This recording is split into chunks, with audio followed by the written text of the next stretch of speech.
Good day, and welcome to RGA's International Women's Day webcast, a day to celebrate women and to reflect upon the importance of women and diversity inside and outside of the workplace. To this end, today we'll be talking to and hearing from women who are breaking boundaries and doing fabulous things.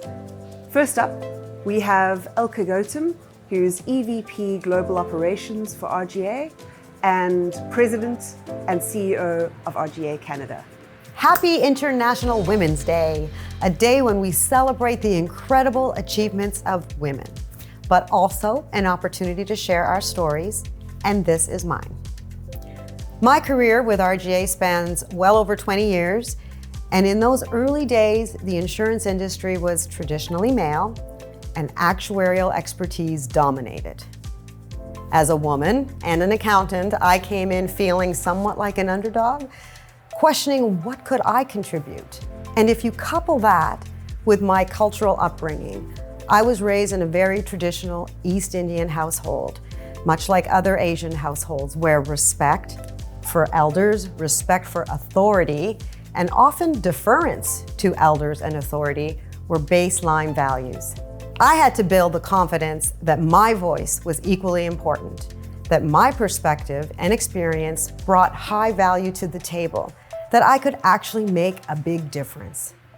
I also had to unlearn the tendency to sit in the background and to defer to others. My biggest development opportunity about 10 years ago was to be more assertive, to say what I was thinking, to be that person who expresses their thoughts and drives discussion. My strong advice to you is do not wait for someone else to say what you were thinking. Express the thoughts in your head. You are at the table because people have confidence in you, and at RGA, it's even expected of you. Women have tremendous soft skills and high emotional intelligence. Use that. It's an incredible skill and a differentiating asset. The ability to recognize emotions in ourselves, in others, and to relate to people. It is an essential leadership behavior, and I believe this is something that comes naturally to women.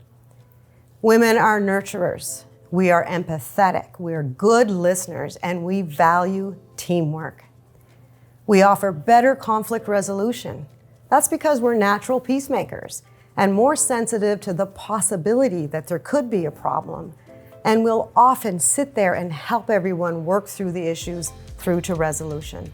So leverage your soft skills. These are a pro, not a con. Be confident, be authentic, be yourself. Celebrate yourselves on this day, and I wish you great success in all that you do. Powerful and authentic message from Elke. Leverage what we have and what we're naturally good at. I'm here with Lisbeth Prous. Welcome, Lisbeth. Lisbeth is the president of UN Women Netherlands and also co-founder of her own business, The Next Level. Thanks for joining me here today, Lisbeth. Thank you for having me. Obviously, International Women's Day is an important day, but what does it mean to you personally and professionally? Well, I'm always looking forward to International Women's Day, not only because it's a big opportunity to really dwell on the achievements of women worldwide, but for me it's also a day of activism. I always try to raise awareness about the importance of the empowerment of women and also about the importance of gender equality.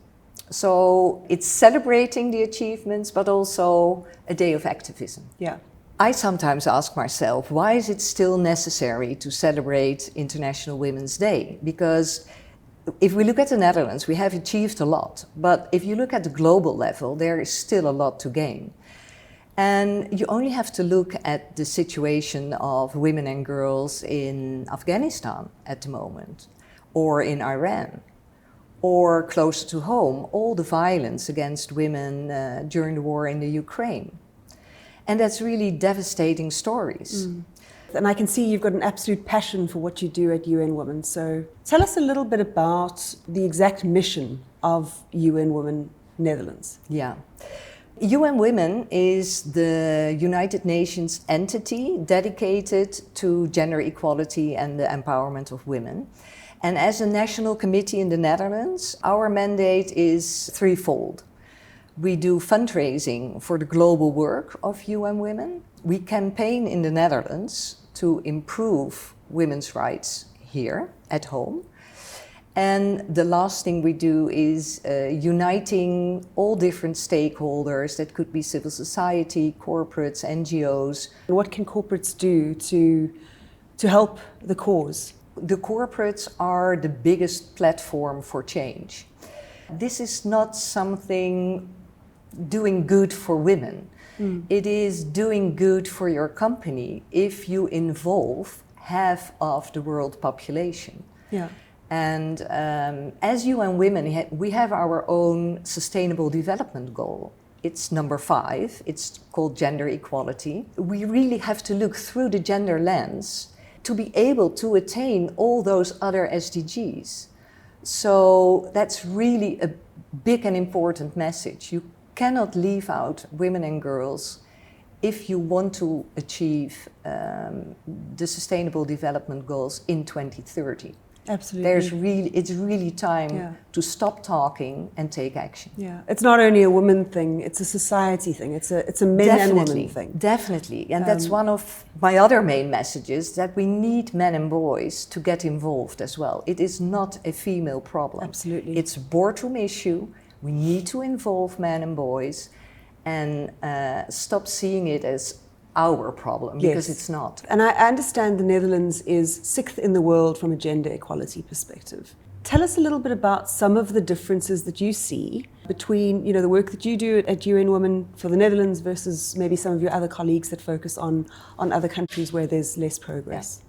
In the Netherlands, we should be really grateful that we are able to live in a democratic, liberal country as the Netherlands. But while you would ask younger generations, they would probably say, like, all those battles for women have been won.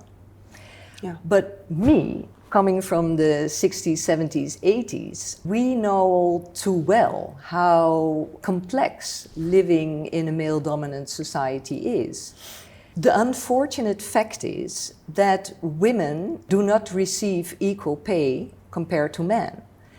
And another unfortunate fact is that their representation in corporate life, in public life, in politics is not the same as men. In my role at RGA, we work with a lot of entrepreneurs, and I can certainly see some of the challenges that are faced by female entrepreneurs and founders.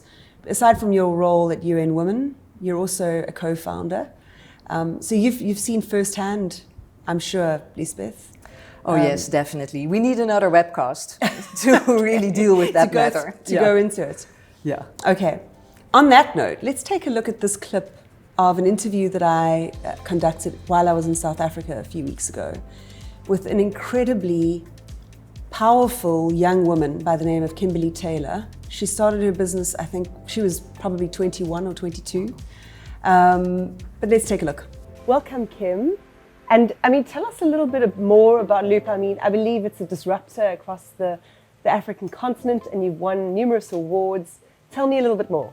So Loop is a delivery management platform. So basically what that is, it's a piece of tech that helps businesses that do deliveries, collections, that have drivers around the country. It helps them manage those deliveries and drivers. It helps them optimize the routes that those drivers are taking, and it effectively scale their delivery operations. But tell me a little bit about sort of some of the challenges you've experienced being a woman, being a young woman. One of the lessons I've learned very recently, life can be unfair and business can be very unfair, but it doesn't mean that you're powerless. And it's really something that I've had to work through recently, because as women, we are naturally submissive, right? We get told these stories to, play nice, we say sorry often, these are things that maybe, again, come naturally to women, whereas men are naturally assertive, aggressive, and in fact they're celebrated for these traits, right? Whereas if you look at women who are maybe assertive, they could be called bossy and not perceived and celebrated in the same light. unfortunately, in business, it requires you to sometimes step into a very assertive role, to set boundaries with clients or, you know, whoever it is that you're interacting with. And that hasn't come naturally at times for me, and I imagine for a lot of other women. I mean, tell me a little bit about how you've experienced being a leader. I think that that's actually a role that has felt very natural to step in, and I can see why women are naturally great leaders, because we do have this more nurturing, caring, empathetic side, which I think builds teams that are very aligned, very cared for, very loyal. I'm curious to hear your perspectives on women and power and the word powerful. So, I mean, when I think of power, I think of status, I think of kingdoms, and I can understand why men resonate quite closely with that. If you think about hundreds, thousands of years ago, you know, we had tribes and people conquering land, and men were at the forefront of that, right? Because they're physically stronger. They definitely resonated with that, and they were good at that. You know, and today we look at businesses being maybe the new conquering of land, and so I can understand why men have also been at the forefront of that. But equally, women, maybe not so much about power and status, but about creating an impact. When I think about what is fundamental in building a business, it's the two qualities I think about are self-awareness and resilience, because it's just obstacle after obstacle, and so you absolutely need that resilience, and I think that's why women are so perfectly positioned to build businesses. Impressive, right? Oh yes. To see such a young woman being so confident about her leadership skills, about her qualities, about her vision for her company. A great role model for girls in South Africa. Yes. Women, young and old, watching that video, I mean, you can really see a woman of power, really. So before we wrap up, Lisbeth, I understand you and women do something quite special for Women's Day.